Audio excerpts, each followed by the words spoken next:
his book, The Gospel of Matthew, Pope Francis commented on this particular passage of the transfiguration of Jesus, saying, along with Peter, James, and John, we too climb the Mount of Transfiguration today, and we stop in contemplation of the face of Jesus to retrieve the message and translate it into our own lives. Well, I did that. Following Jesus can sometimes feel like we are climbing a mountain. We start, but for some of us, we stop and we rest. So I recall an incident during my initial years as a religious in formation and living at the base of Mount Anthony in Bennington, Vermont, where we had our novitiate.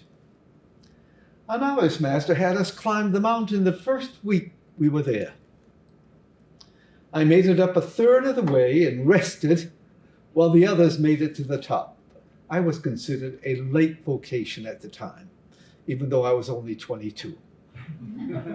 But guess who was behind us on the trail? The novice master. And all he said to me was, "Are you tired?"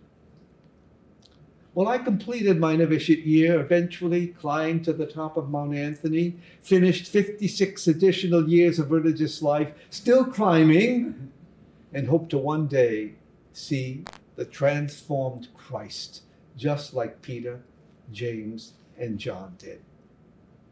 St. Peter is telling us today that he was there on that mountain when he saw Jesus change in appearance.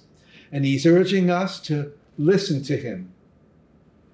What happened to the three of them can happen to us. St. Paul, in his letter to the Ephesians today, tells us how this can happen.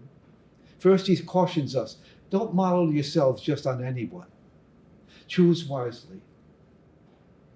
Don't live just in your head with words and thoughts. This is not how you learned about Jesus, assuming you heard about him and were taught about him. Then St. Paul says something that some of us may find very dismissive. Put away your toys. By this, he meant that as a child, we did and acted as children. However, as adults, we're being asked to be renewed in the spirit of your mind and put on the new self, the self that God gave you. Be righteous and truthful. The scene of the transfiguration on that mountain showed followers of Jesus to be deeply moved, but terrified as well. There was a lot they didn't know about Jesus, about what the future held for them. And it's no less true for any one of us today. But faith urges us to keep climbing our personal mountains while remembering the words of the opening prayer at Mass today, that listening to the voice of Jesus, we may become co-heirs with him.